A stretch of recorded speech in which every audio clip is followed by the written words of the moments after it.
हाँ जी, तो कैसे हो आप लोग? मैं आपका नीलेश पिया बहुत-बहुत स्वागत करता हूँ इस यूट्यूब चैनल पे। दोस्तों, आज की इस वीडियो में हम लोग पढ़ेंगे क्लास 10th वालों के लिए 2025 बोर्ड एग्जाम के लिए यूपी बोर्ड का, ठीक है? ये हिंदी का आप लोग देख सकते हो, एक वायरल मॉडल पेपर।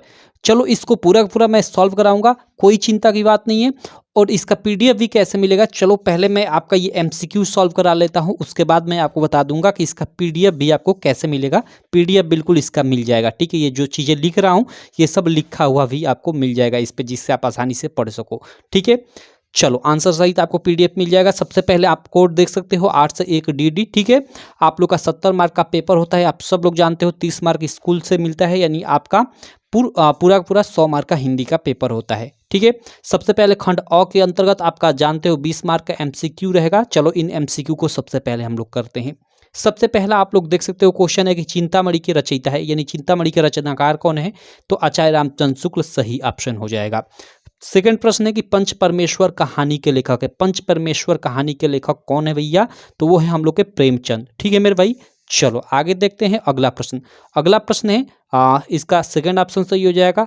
तीसरा प्रश्न है कि जयशंकर प्रसाद का नाटक नहीं है। ओके, जयशंकर प्रसाद का नाटक नहीं है, इस बात को यहाँ ध्यान देना, नहीं है जो पूछा जा रहा है, ठीक है?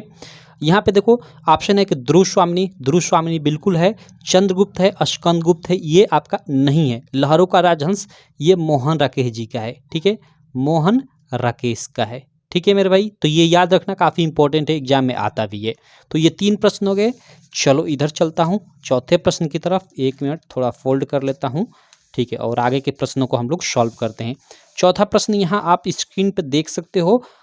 ये क्या है कि शेखर एक जीवनी उपन्यास के लेखक है। शेखर एक जीवनी उपन्यास के लेखक, तो वो है सच्चिदानंद हीरानंद वात्स्यायन अज्ञे।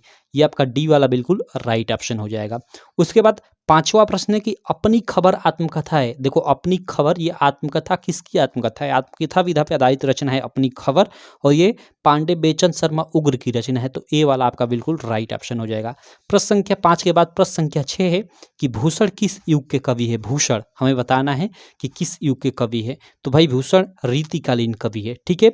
अगला प्रश्न है 7वां कि ललित ललाम रचना है। ललित ललाम तो आप सीधे ही याद रखना मतिराम की, ठीक है? ये भी आपके एक रीतिकालीन कवि हैं। अगला 8वां प्रश्न है कि यशोधरा रचना है। यशोधरा किसकी रचना है? ठीक है, तो यशोधरा मैथिलीशरण गुप्त जी की रचना है। ये वाला आपका डी वाला ऑप्शन बिल्कुल राइट हो जाएगा इस प्रश्न के लिए।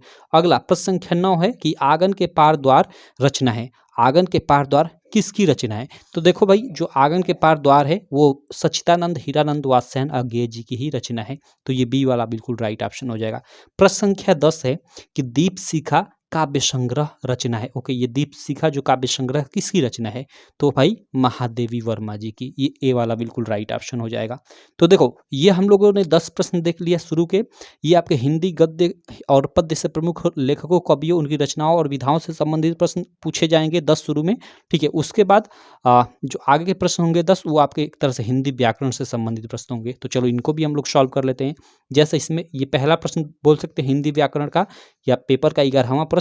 यहाँ पूछा है कि करुण रस का स्थायी भाव है। तो देखो करुण रस का स्थायी भाव शोक होता है। और एक आप लोग याद रखना काफी आता है हास्य रस का, ठीक है? हास्य रस का आपका हास, ठीक है? हास हो जाएगा। क्लियर मेरे भाई? चलो ये दो काफी आता है आपके एग्जाम में, अस्थायी भाव पूछता है। आगे देखते हैं 11 के बाद 12 नंबर प्रश्न ये है कि चरण कमल बंदौ हरिराय उपयुक्त पंक्ति में अलंकार है। चरण कमल बंदौ हरिराय में मैं कई बार आपको बता चुका हूँ, सीधे सीधे आपको याद रखना है, उपमा अलंकार आपका है, ठीक है मेरे भाई? चलो सॉरी, उपमा अलंकार बोल रहा हूँ मेरे भाई, रूपक अलंकार, ठीक है? रूपक अलंकार, चरण कमल बंदौ हरिराय में आपका रूपक अलंकार हो जाएगा, ठीक है? यहाँ देखो इसका ये शी वाला बिल्कुल राइट ऑप्शन हो जाएगा। उसके बाद 13 नंबर प्रश्न है, क्या प्रश्न है कि यह सममात्रिक छंद है, ठीक है? सममात्रिक छंद है। इसमें 4 चरण होते हैं और प्रत्येक चरण में 24 मात्रा यानी सोठा की तरफ मात्राएं होती हैं। 11 और 13 मात्राओं पर यति होती है। यह लक्षण, तो यह लक्षण सोठा का है, ठीक है? आपको रोला और सोठा पढ़ लेना है, आपके एग्जाम में यही आएगा। ये दोहा बरवई ये सब नहीं आएगा, केवल रोला और सोठा आएगा। तो रोला और सोठा का लक्षण उदाहरण अच्छे से सारी चीजें पढ़ लेना है। और रस में आपका हास्य रस और करुण रस पढ़ना है, ठीक है? चलो उसके बाद अगला 13 के बाद 14 नंबर प्रश्न है कि पर्यावरण शब्द में प्रयुक्त उपसर्ग है। ओके, पर्यावरण शब्द में प्रयुक्त उपसर्ग हमें बताना है। देखो उपसर्ग क्या होता है? जो किसी शब्द के पहले लगा हो।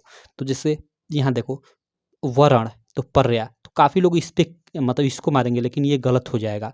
देखो जो भी शब्द निकालो यानी उपसर्ग निकालो तो जो शब्द बचे उसका एक अर्थ हो, तो जैसे परि प्लस आवरण, यानी यहाँ करोगे तो देखो परि प्लस आवरण इक्वल टू पर्यावरण होता है। और पर्यावरण का मतलब ये जो आवरण शब्द है इसका एक शाब्दिक अर्थ है अपने आप में, तो यहाँ परि आपका उपसर्ग हो जाएगा। क्लियर? चलो, काफ़ी लोग इस पे मतलब टिक मार कर आएंगे, OMR शीट में भर कर आएंगे, लेकिन वो गलत हो जाएगा।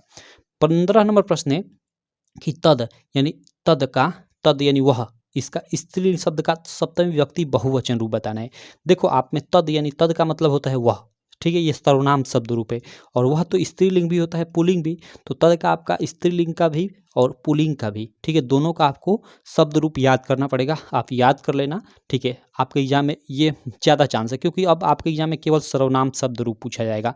जो शब्द रूप थे जैसे वो लता का, बालक का, वो सब नहीं पूछा जाएगा, केवल सर्वनाम पूछा जाएगा, ठीक है। तो याद कर लेना ये, ठीक है। बाकी आप कमेंट कर कर इसका आंसर बताना, मैं इसको छोड़ता हूँ क्योंकि मुझे भी ये याद नहीं है, ठीक है। चलो आगे चलता हूँ। प्रश्न संख्या 15 के बाद प्रश्न संख्या 16 पे ये क्या है कि सुख दुख में समास है, हमें सुख दुख में बताना है कि समास कौन सा है। देखो सुख दुख, या मैं इसको लिखूं माता पिता, ठीक है। देखो बीच में हाइफन आ जाता है और इसका समास विग्रह करते हो तो क्या होगा, बीच में और अथवा या आएगा, माता और पिता। या जैसे सुख दुख है तो इसका समास विग्रह करोगे तो इसका समास विग्रह होगा सुख और दुख। तो देख रहे हो समास विग्रह करने पर और आ रहा है, या बीच में हाइफन आ जाए तो सीधे सीधे आप लोग यहाँ द्वंद्व समास लगा देना, और जो संख्या बोधक हो वो द्विगु समास होता है, ठीक है। आगे चलते हैं। प्रश्न संख्या 16 के बाद प्रश्न संख्या 17, ये क्या है कि निम्नलिखित में अग्नि का पर्यायवाची नहीं है, हमें अग्नि का पर्यायवाची नहीं है वो बताना है। देखो यहाँ पे नहीं है, इस बात को ध्यान रखना है, ठीक है। तो अनल, अनिल, पावक, ज्वाला। अनल तो आग का है ही, पावक भी है, ज्वाला भी है, लेकिन अनिल नहीं है। अनिल समीर ये हवा का होता है, ठीक है। ये आपका क्या होता है, वायु होता है, ठीक है, वायु या हवा जिसको आप बोलते हो। क्लियर है मेरे भाई?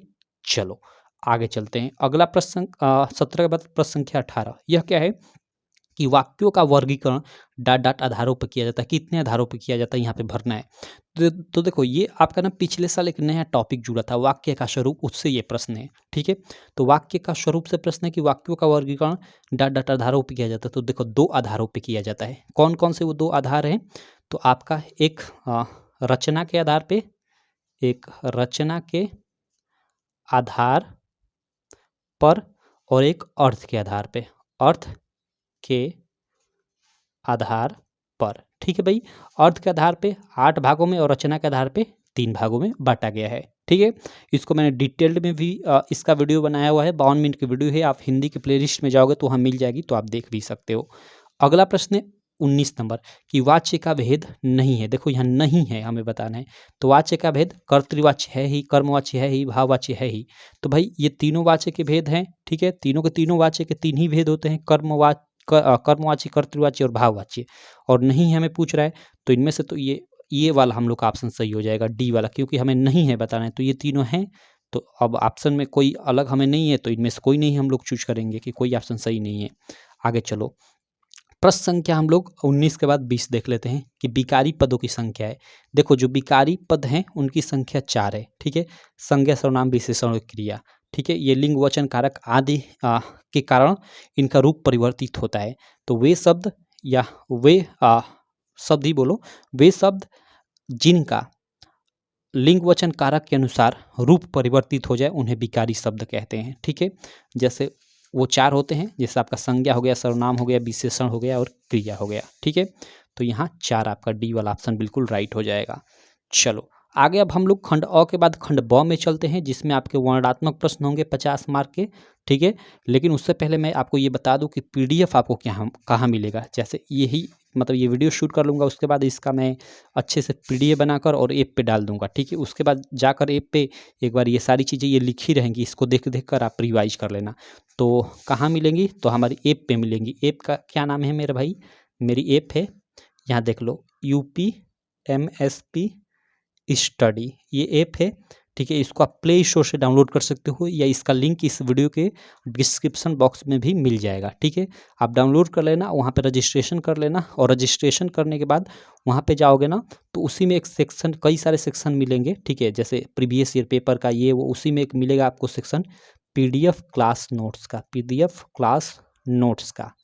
ठीक है, एक सेक्शन मिलेगा, जैसे होम स्क्रीन पे जाओगे तो वहाँ paid courses, paid classes, free batch, free notes, test series, model paper ऐसे मिलेगा। उसी में एक PDF क्लास नोट्स का ऑप्शन रहेगा, उसमें जाओगे और हिंदी वाले में जाओगे तो आपको ये मैं वहाँ पे मतलब पीछे से भी मैं 2-3 ऐड किया हूँ PDF, और ये भी ऐड कर दूंगा इस वीडियो के बाद। ठीक है, तो आप इस वीडियो को पहले अंत तक देखो, उसके बाद ये ऐप डाउनलोड कर लेना और फिर वहाँ पे ये जाकर पढ़ लेना।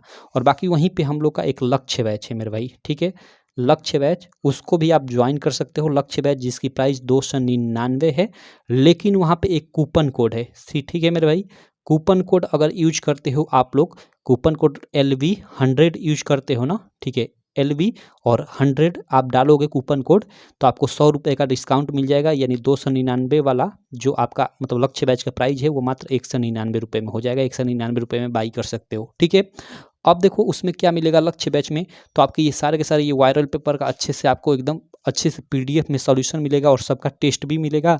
और उसके अलावा जितने भी आपके प्रीवियस ईयर पेपर है 2023-24 के, हिंदी के सातों कोड के, मैथ के सातों कोड के, सबका अच्छे से PDF में सॉल्यूशन मिलेगा, नोट्स भी मिलेगा। वहाँ आपको एक ग्रुप में भी जोड़ दिया जाएगा जिसमें आपको हमेशा इंपॉर्टेंट क्वेश्चन आदि चीज़ें मैं भेजता रहूँगा, आप याद करते रहोगे और एग्जाम तक आपको ऐसा तैयार कर दिया जाएगा कि आप आसानी से 90% मार्क लेकर आओगे। और पिछले साल उस बैच से पढ़कर मेरे भाई लड़के लाए हुए हैं 90% तक मार्क। ठीक है, इस साल आप देखो कि ऐसा मतलब अब कई लोग मेरे इस मतलब ये जो बैच है इसी तरह बैच निकाल रहे हैं, कॉपी कर रहे हैं, लेकिन कॉपी करने वाले पीछे ही रह जाएंगे क्योंकि उनको अभी 2023 का पेपर टाइप करना होगा, उसका सॉल्यूशन टाइप करना होगा।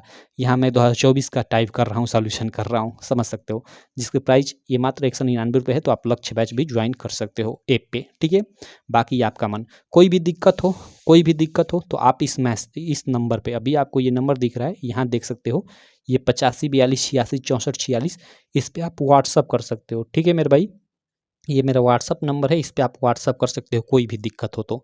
ठीक है, चलो यहाँ हम लोग आगे के प्रश्नों को सॉल्व करते हैं। देखो, निम्न गद्यांशों में से किसी एक गद्यांश पे आधारित 3 प्रश्नों के उत्तर देना है आपको। जैसे ये गद्यांश पूछ दिया, इससे रिलेटेड यहाँ पे 3 ठे प्रश्न पूछा है। आप जानते हो गद्यांश पे आधारित प्रश्न या अथवा कर यहाँ भी एक गद्यांश पूछा है, इससे रिलेटेड 3 प्रश्न, तो दोनों में से कोई एक करना है आपको। चलो मैं दोनों करा देता हूँ। देखो यहाँ पे क्या है कि अश्वारोही पास आया, ममता ने रुक रुक कर कहा। देखो यहाँ ममता आ गया, तो इससे पहचान सकते हो कि ये जो गद्यांश है आपका किस चैप्टर से है, ममता नामक चैप्टर से है, और जिसको लिखा है जयशंकर प्रसाद जी ने। ठीक है, जयशंकर प्रसाद जी ने। तो यहाँ आसानी से आप अब इसका संदर्भ लिख सकते हो, क्योंकि आपको ये मालूम चल गया सारी चीज़ें कि किस चैप्टर से है और किसने लिखा है, तो संदर्भ तो आसानी से लिख सकते हो कि प्रस्तुत गद्यांश हमारी पाठ्यपुस्तक हिंदी के ममता नामक पाठ से लिया गया, जिसके लेखक जयशंकर प्रसाद हैं ऐसे। ठीक है, और रेखांकित अंश का, गद्यांश के रेखांकित अंश जो है इनकी व्याख्या करना है तो आप करते रहना। बाकी आप ये बैच ज्वाइन करते हो तो उसमें डिटेल में आपको ये PDF में एकदम अच्छे से सॉल्यूशन मिल जाएगा। वीडियो में मैं वीडियो भी उसमें मिल जाएगी, इसमें अच्छे से समझाया हूँ, तो आप बैच ज्वाइन कर लेना।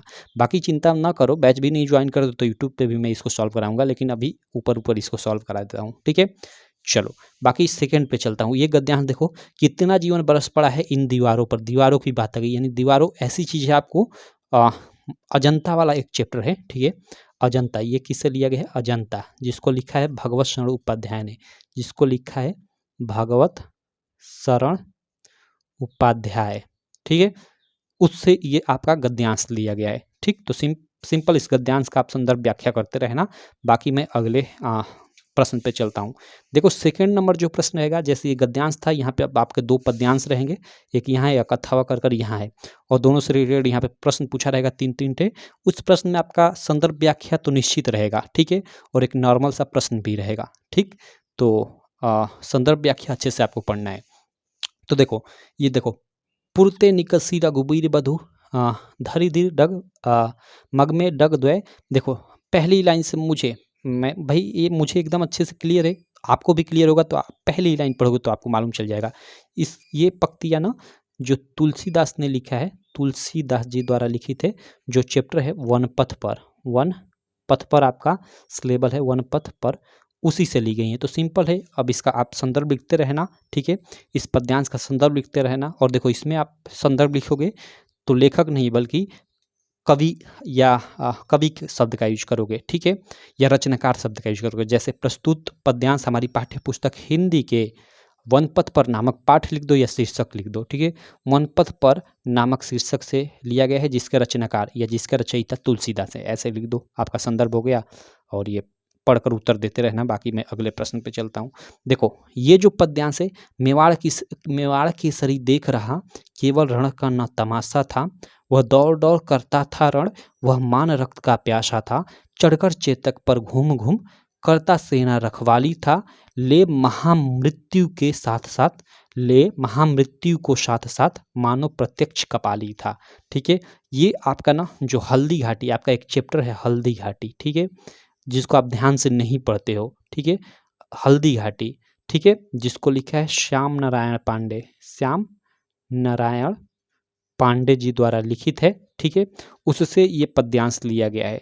ठीक है मेरे भाई, तो आप देख लो पीछे जो आपके चैप्टर है ना कुछ जो काफ़ी फेमस नहीं है, जैसे आपका हल्दी घाटी वाला हो गया, एक दो और हो गए, ठीक है, तो उनको अच्छे से पढ़ लेना क्योंकि उनसे भी आता है चीज़ें। आपको सब कुछ पढ़ना है। आप चाहोगे कि एक पेपर मैं पढ़कर चला जाऊँ और उसी में से सारा मेरे पेपर में फंस जाए, तो ये संभव नहीं है। आपको सब कुछ पढ़ना पड़ेगा, ठीक है। तो जितना भी इस टाइप का मैं पेपर कराऊंगा सब आप करना। जितना भी आपका प्रीवियस ईयर है सब प्रीवियस ईयर पढ़कर जाना हर एक सब्जेक्ट का, तब आप अच्छा मार्क 80 से 90% लाओगे। ठीक है मेरे भाई, चलो आगे चलते हैं। इन प्रश्नों का उत्तर आप देते रहना। आगे चलता हूँ। तीसरा प्रश्न आप जानते हो कि संस्कृत गद्यांश से संबंधित रहेगा। इसमें आपको संदर्भ और हिंदी अनुवाद करना होगा, जिसमें दो आपके गद्यांश रहेंगे। तो पहला गद्यांश और दूसरा गद्यांश उधर अथवा कर है, आपको एक करना होगा। मैं दोनों करा देता हूँ। देखो, ऐसा नगरी भारतीय संस्कृति संस्कृत भाषा याच केंद्र स्थलम अस्ति। भाई पहली लाइन पढ़ने से आपको पता चल गया कि आपका जो वाराणसी वाला चैप्टर है, ठीक है, उससे ये लिया गया है गद्यांश। ठीक है, तो आप इसका संदर्भ लिख देना और हिंदी में बात करते रहना। मैं आगे चलता हूँ, इधर चलता हूँ, 1 मिनट इसको फोल्ड कर लेता हूँ। और देखो ये देखो अथवा वाला जो इसमें है वो क्या है कि नागरिक बहुकालम यावत अचिंत्यत परम पहेलिकाम उत्तरम दातु समर्थ न अभवत। यहाँ भाई ये प्रहेलिका वाला है, ठीक है, उत्तर देने में समर्थ नहीं हुआ। ठीक है, तो ये प्रबुद्धो ग्रामीण, जो आपका प्रबुद्धो ग्रामीण जो चैप्टर है ना, उससे यह लिया गया है। ठीक है मेरे भाई, सिंपल। तो इसका आप संदर्भ लिख देना। और संदर्भ कैसे लिखोगे इसका कि प्रस्तुत गद्यांश हमारी पाठ्य पुस्तक हिंदी के संस्कृत खंड में अवकलित प्रबुद्धो ग्रामीण नामक पाठ से लिया गया है। बस इसमें रचयिता लेखक का नाम सब नहीं लिखना होता है, ठीक है। और इसका उसके बाद हिंदी अनुवाद हेडिंग डालकर जो भी इसका हिंदी अनुवाद है आप कर देना, आपको कितना 5 मार्क मिल जाएगा। ठीक है मेरे भाई, 5 मार्क मिल जाएगा। अब देखो इसी में चौथा प्रश्न जो होता है, इसी में बीच बीच में जो चैप्टर है इनके बीच बीच में श्लोक हैं, तो श्लोकों को पद्यांश बोला जाता है। तो जैसे यहाँ पे 2 श्लोक दिया रहेगा, देखो यहाँ पे एक श्लोक दिया अथवा कर यहाँ पे दोनों में किसी एक श्लोक का आपको संदर्भ लिखना है और हिंदी अनुवाद करना है, जिसका आपको 5 मार्क मिल जाएगा।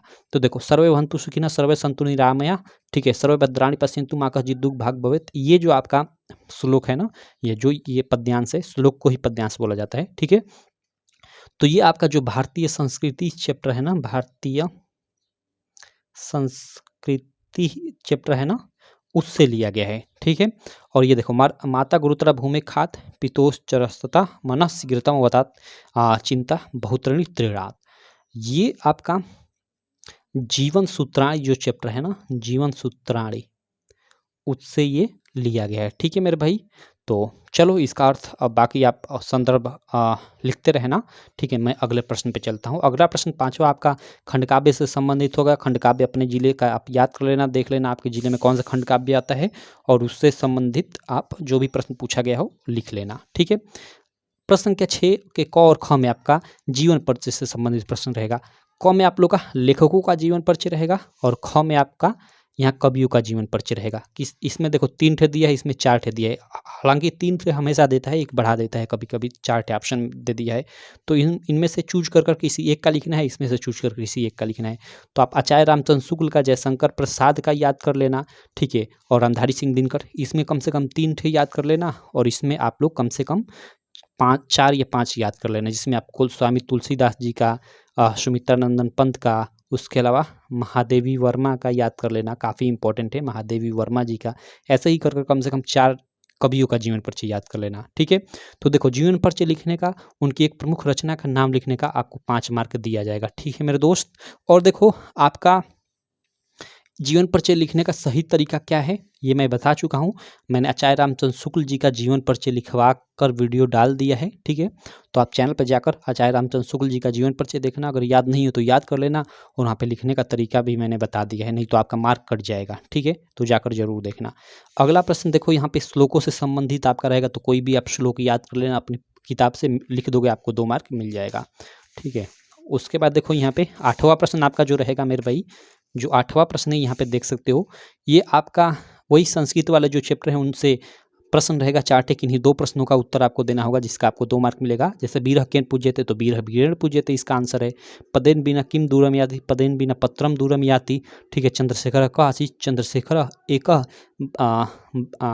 भारत वीर देशभक्त च आसीत्, जो चंद्रशेखर था एक भारत वीर और देशभक्त था, लिख सकते हैं। अस्माकं संस्कृति कीदृशी वर्तते, तो अस्माकं संस्कृति सदा गतिशीला वर्तते। ऐसे चारों प्रश्नों का उत्तर मैंने बता दिया, बाकी आपको 2 का ही उत्तर देना होगा, जिसका आपको 2 मार्क मिलेगा, ठीक है मेरे दोस्त।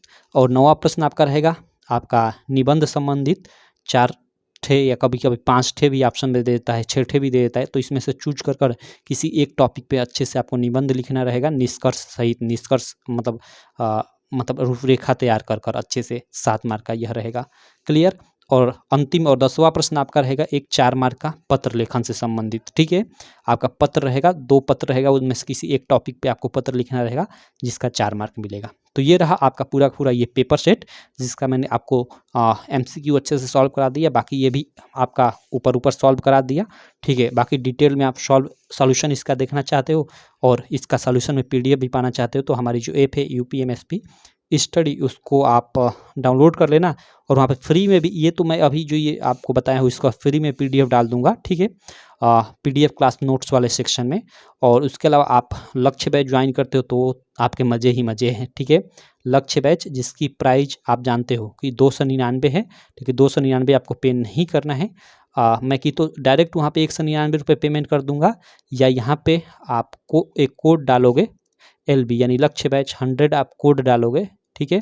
ये कूपन कोड है, कूपन कोड वहाँ पे डालोगे ना, तो आपका 100 रुपये डिस्काउंट मिल जाएगा, यानी 299 वाली चीज़ 199 में आपको मिल जाएगी। तो आप देख लेना, ये बैच ज्वाइन कर लेना, काफ़ी आपके एग्जाम के लिए हेल्पफुल साबित होने वाला है, ठीक है। बाकी चलो मैं मिलता हूँ आपसे किसी नेक्स्ट वीडियो में। आप बताना कि आपको वीडियो कैसी लगी। वीडियो अच्छी लगी तो चैनल को सब्सक्राइब कर देना, वीडियो को लाइक कर देना, और अपने सारे दोस्तों में इस वीडियो को शेयर भी कर देना। चलो, थैंक यू।